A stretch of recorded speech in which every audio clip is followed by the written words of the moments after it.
I mean, so let's talk about a little bit about maybe leading up the idea for the show. So Tom Parker has this brilliant idea that he's going to get Elvis back in the spotlight by doing a Christmas special.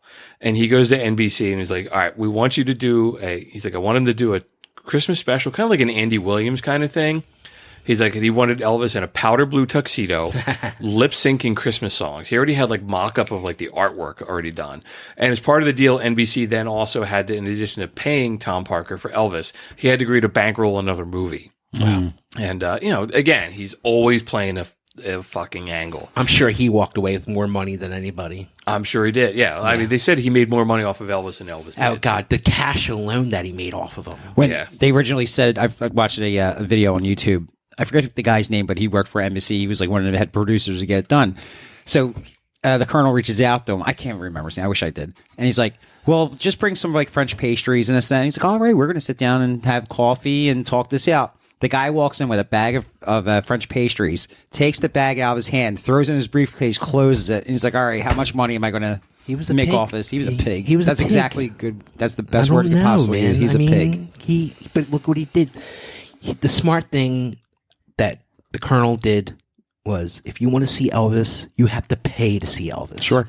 That's what he did all those years, and this was the first free thing that Elvis did in 10 years, like to play a free TV show for basically free for people on watching at home.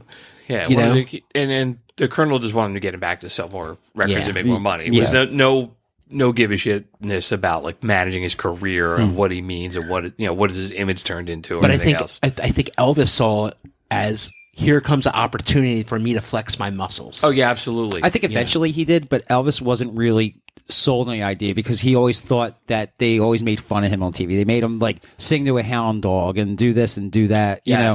Yes. So he was really like, I'm really afraid what they're gonna. They were never really. They always like filled me from up to here, so I'm kind of like portrayed as a joke, basically. No, that's a great point. I read that too because he does go on the one.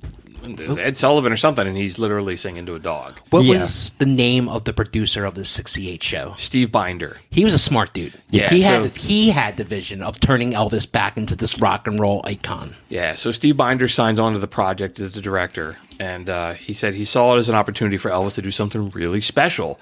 And he said he was talking to Elvis before the show and was like, dude, you got to do this. And Elvis is like, hey, man, can I ask you an honest question? What do you think of my career? Yeah, and Steve Binder said it's in the toilet. Yeah, and he started laughing. And Elvis laughed and said, well, I appreciate you being straight with me. It's like somebody. Look, right, somebody's at least you're not kissing my ass. Yeah.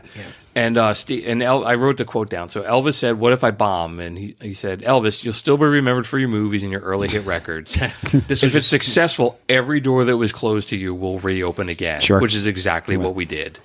And they said the whole time, like Tom Parker was just like arguing. He's like, no, we're not going to do this. Like, all right, well, let's do some Christmas stuff at the end. Like he just kept giving ground. He's looking for a gimmick. Yeah, he's looking to sell Christmas albums or something. Right.